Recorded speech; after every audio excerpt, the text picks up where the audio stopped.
Magandang hapon po sa ating lahat. Narito ang weather update sa araw ng Biyernes, December 27, 2024.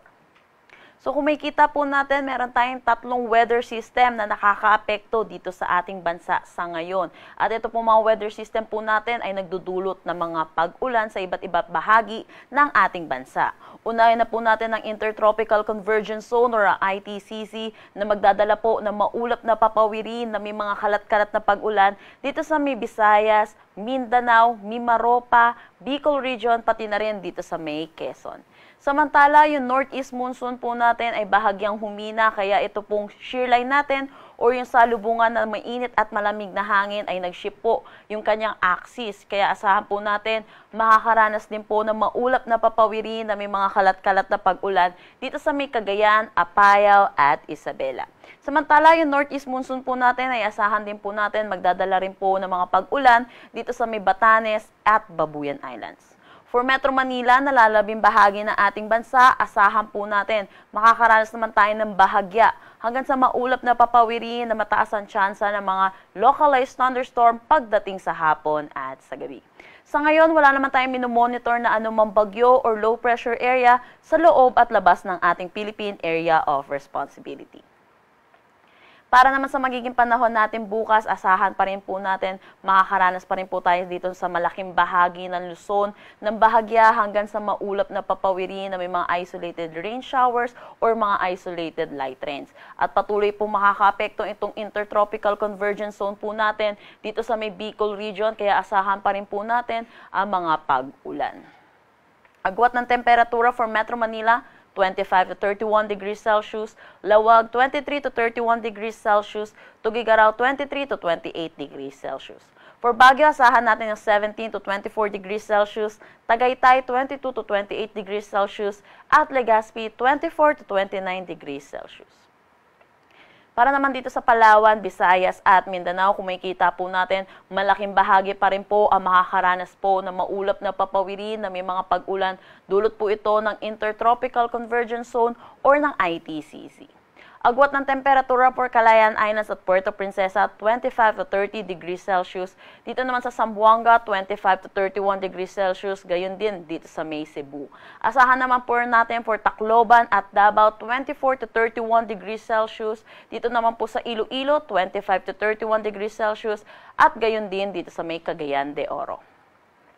Meron tayong nilabas na weather advisory kaninang 5 p.m. Dulot po ito ng shear line at ng Intertropical Convergence Zone. So ito pong orange po natin ay makakaranas po sila ng heavy to intense na mga pag-ulan. Yung yellow naman po natin, moderate to heavy na mga pag-ulan. Para naman po sa susunod na araw, Sunday po natin, asahan po natin makakaranas pa rin po malaking bahagi ng eastern section ng ating bansa. Kasama na ang Palawan na moderate to heavy na mga pag-ulan. Kung maalala din po natin, tuloy-tuloy din po ang mga pag-ulan dito po sa mga nasabi po nating areas. Kaya pinapaalalahanan po natin ang mga kababayan po natin na possible pa rin po ang mga localized flooding at mga pagguho ng lupa. Para naman po Monday ay asahan po natin bahagya na pong hihina ang epekto ng Intertropical Convergence Zone at ng ITCZ, kaya onting bahagi na lang po ng ating bansa ang makakaranas ng moderate to heavy na mga pag-ulan. Meron na tayong gale warning at ito po ay nakataas dito sa coastal waters ng Batanes, Babuyan Islands, northern coast ng mainland Cagayan, Ilocos Norte at Ilocos Sur. Kaya pinapaalalahanan po natin ating mga kababayan na delikado po pumalaot sa mga nasabing seaboards po natin. Para naman po sa magiging panahon natin sa susunod na 3 araw, kumikita naman po natin, more on maaliwalas naman po ang ating panahon na aasahan, lalo na po dito po sa ating bisperas po ng bagong taon. Pero kung makikita po natin, Legazpi by Sunday, asahan po natin, makakaranas pa rin naman po sila ng maulap na papawirin na may mga kalat-kalat na pag-ulan. Dulot po ito ng Intertropical Convergence Zone. Pero by Monday at Tuesday, improving na po ang ating weather. For Metro Manila, agwat ng temperatura 23 to 31 degrees Celsius, Baguio City 16 to 24 degrees Celsius, at Legazpi 24 to 32 degrees Celsius. Para naman dito sa Visayas ay asahan po natin, makakaranas naman po sila ng improving weather or maaliwalas na panahon na po ang aasahan. Pero asahan pa rin po natin ang mga localized thunderstorm pagdating sa hapon at sa gabi. Agwat ng temperatura for Metro Cebu, 25 to 32 degrees Celsius.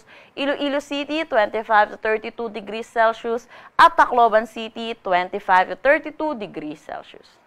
For Mindanao, asahan po natin yung Metro Davao po natin, 3 araw pa rin po sila makakaranas ng mga pag-ulan. Dulot po ito ng Intertropical Convergence Zone. At dito rin po sa Zamboanga, by Sunday, makakaranas pa rin po sila ng mga pag-ulan. Pero sa Cagayan de Oro, throughout the 3 days, ay asahan po natin maaliwalas na panahon ang kanilang aasahan. For Metro Davao, agad ang temperatura 24 to 32 degrees Celsius, Cagayan de Oro 25 to 32 degrees Celsius, at Zamboanga City 25 to 33 degrees Celsius. Ang sunset mamaya ay 5:35 p.m. at ang sunrise bukas ay 6:19 a.m.